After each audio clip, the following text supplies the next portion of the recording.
Okay, to start out this video correctly, my name is Cody Turner. I am a sergeant paramedic for my fire department.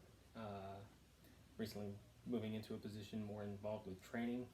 Currently, I am a level 1 instructor, BLS, ACLS, and PALS instructor through the AHA. My new position will require me to be a level 2 instructor, which has the prerequisite of having this certificate and this course completed. So as part of this class is to make a short video to go over a EMS related topic and following by a lesson plan. Now I'd like to go ahead and state that typically, and I've been teaching for many years, I don't do paper lesson plans.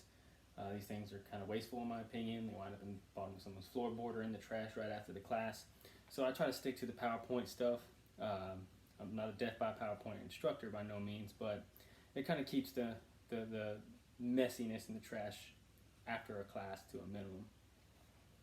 So for my topic, I'm going to be talking about inferior MIs, myocardial infarctions, and the difference between that and our other infarctions that we will deal with in the field working as a paramedic.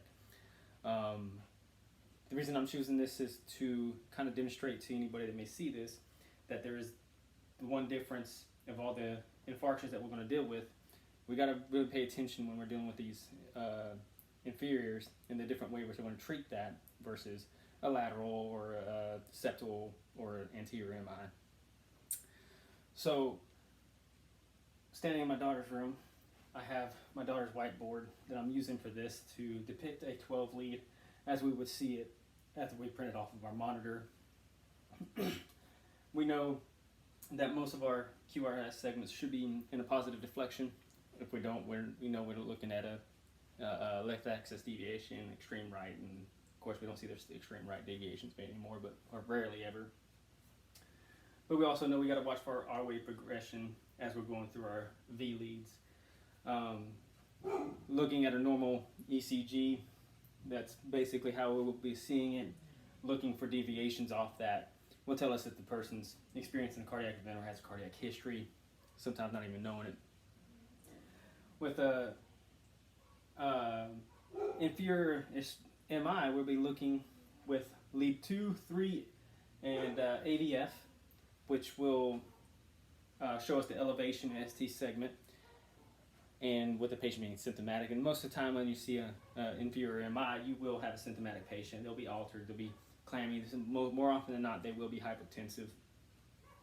And our treatment plans for MIs basically always depend on, treating your patient, not through monitor. But typically we're going to do our IV, a large bore IV, nitro and aspirin, assuming that they don't have any allergies or adverse reactions to it in the past.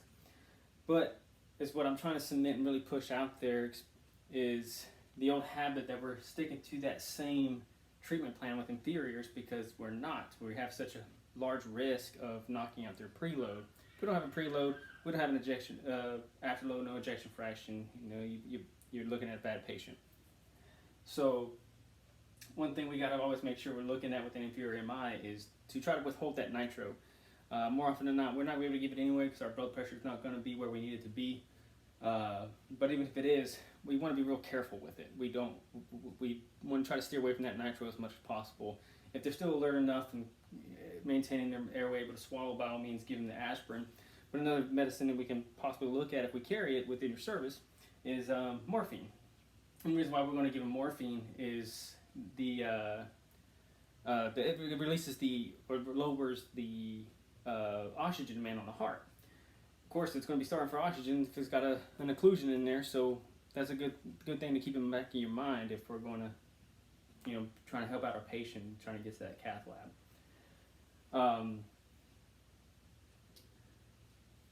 Like I said, that is the major difference that you're going to be looking at with inferior MI versus any other. We might run, the septal and anterior lateral MIs, they come with their own set of problems, but basically our treatment plan for those are relatively the same as far as giving the nitro because that's that vasodilator to help get oxygen down where it needs to be in those and the ability to perfuse.